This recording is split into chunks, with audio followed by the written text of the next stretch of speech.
नमस्कार दोस्तों, मैं रुद्र पटेल आज के इस वीडियो के अंदर आपका हार्दिक स्वागत करता हूं। दोस्तों, आज के इस वीडियो के अंदर हम लोग समी होटल्स लिमिटेड के आईपीओ के बारे में बात करेंगे। इस कंपनी का कंप्लीट फाइनेंशियल और फंडामेंटल एनालिसिस करेंगे और आज के इस वीडियो के एंड के अंदर मैं मेरा फाइनल कंक्लूजन और फाइनल ओपिनियन बताऊंगा कि क्या आप लोगों को इस आईपीओ के अंदर अप्लाई करना चाहिए या नहीं करना चाहिए। अगर आप लोग इस आईपीओ के अंदर अप्लाई करते हो तो क्या सिर्फ और सिर्फ लिस्टिंग गेन के लिए अप्लाई करना चाहिए या तो फिर लॉन्ग टर्म इन्वेस्टमेंट के लिए अप्लाई करना चाहिए। सारी की सारी बातों को जानेंगे आज के इस छोटे से वीडियो के अंदर। तो चलिए बिना वक्त गवाए शुरू करते हैं आज के इस वीडियो को। तो मैं आ चुका हूँ यहाँ पर मेरी स्क्रीन के ऊपर। तो सबसे पहले कंपनी के बारे में थोड़ी बहुत इन्फॉर्मेशन कलेक्ट करते हैं, उसके बाद में उसका एनालिसिस करते हैं। तो इनकॉर्पोरेटेड इन 2010, समी hotels limited is a branded hotel ownership and asset management platform in India. तो बेसिकली ये लोग यहाँ पर होटल मैनेजमेंट वगैरह का यहाँ पर बिजनेस करते हैं। उसके अंदर बहुत हम लोग थोड़ा बहुत और डिटेल में जानते हैं। तो समी hotels has a portfolio of 31 operating hotels in 14 of India's key urban consumption centers, including Bengaluru, Karnataka, Hyderabad, Telangana, National Capital Region, NCR, Pune, Maharashtra.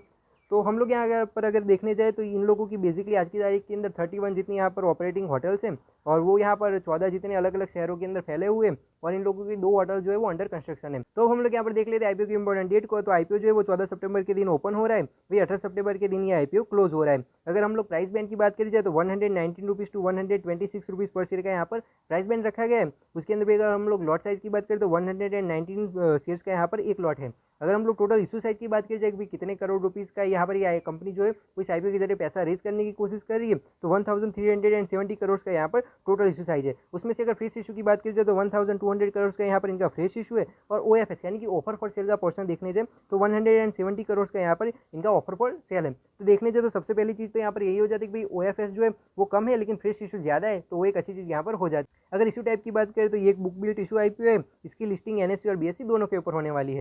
तो हम लोग ये देख लेते हैं कि किस कैटेगरी के अंदर कितना स्टेक ऑफर किया गया है। तो क्यूआईबी कैटेगरी के अंदर 75% स्टेक ऑफर किया गया है, वही एचएनआई कैटेगरी के अंदर 15% स्टेक ऑफर किया गया है, वही रिटेल कैटेगरी के अंदर 10% जितना स्टेक यहाँ पर ऑफर किया गया है। तो हम लोग कर रहे थे कि कंपनी का फाइनेंशियल एनालिसिस। तो अगर एसेट्स की बात की जाए तो फाइनेंशियल ईयर 2021 के अंदर इन लोगों के पास में 2488 करोड़ के एसेट्स थे। लास्ट फाइनेंशियल ईयर 2023 के अंदर इन लोगों के पास में 2263 करोड़ के एसेट्स थे। तो मतलब कि पिछले 3 सालों के दौरान यहाँ पर जो इनके एसेट्स है उसके अंदर 200 करोड़ के यहाँ पर गिरावट देखने को मिली है। तो सबसे पहला नेगेटिव पॉइंट यहाँ पर यही हो जाता है। रेवेन्यू की बात करी जाए तो ईयर ऑन ईयर रेवेन्यू के अंदर काफी अच्छी ग्रोथ देखने को मिली है।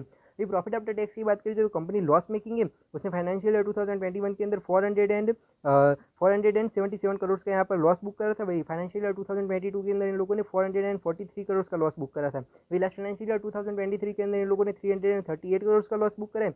तो ईयर ऑन ईयर ये लोग यहाँ पर लॉस बुक करते जा रहे हैं, लेकिन यहाँ पर जो लॉस बुक हो रहा है तो पिछले 3 सालों के अंदर धीरे धीरे यहाँ पर कम लॉस यहाँ पर बुक होते जा रहे हैं, तो वो एक अच्छी चीज़ हो जाती है। लेकिन यहाँ पर ये कंपनी लॉस मेकिंग है, तो मेरा तो यहाँ पर मतलब कि पहले डिसीजन आ जाते हैं कि लॉन्ग टर्म के लिए तो इस कंपनी को लेकर और इस आईपीओ को लेकर कोई भी मतलब कि यहाँ पर चांस नहीं बनता है। लॉन्ग टर्म इन्वेस्टमेंट के लिए तो मैं इस बारे में बिल्कुल भी नहीं सोचूंगा। अगर नेटवर्क की बात की जाए तो नेटवर्क भी माइनस के अंदर है और नेगेटिव के अंदर, और ईयर ऑन ईयर बढ़ती जा रही है नेगेटिवली।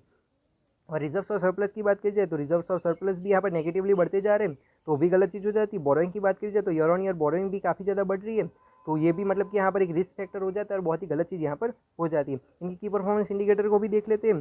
तो अगर हम लोग यहाँ पर बात करें मार्केट कैप की तो इनकी मार्केट कैप जो है 47 करोड़ की यहाँ पर इनकी मार्केट कैप है। तो मार्केट कैप के हिसाब से देखने जाए तो भाई इन लोगों के पास में जितनी मार्केट कैप है उतनी तो इनके लोगों के ऊपर बोरोइंग है, प्लस यहाँ पर कंपनी के यहाँ पर परफॉर्मेंस भी अच्छा नहीं है, प्लस ईयर ऑन ईयर भी लॉस भी बुक करते जा रहे हैं, तो भी यहाँ पर 4-5 अलग अलग गलत चीज़ें यहाँ पर साबित हो जाती हैं।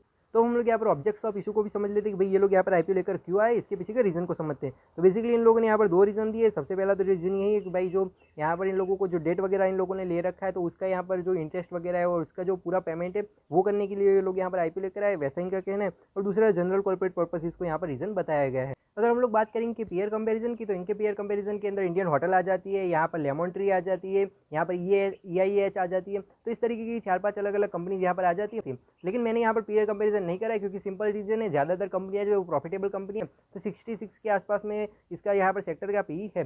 लेकिन स्टॉक का पी रेशियो तो हम लोग निकाल ही नहीं सकते क्योंकि कंपनी एक तो लॉस मेकिंग है, तो इसका जो पी रेशियो निकलेगा वो नेगेटिव निकलेगा। तो मतलब पी रेशियो निकालने का कोई मतलब ही नहीं है, बिकॉज कंपनी ने इतने बड़े बड़े लॉसेज बुक कर रखे हैं, तो कंपनी के लॉसेज के चलते यहाँ पर कंपनी की वैल्यूएशन जो है वो भी यहाँ पर काफ़ी कम रखी गई है।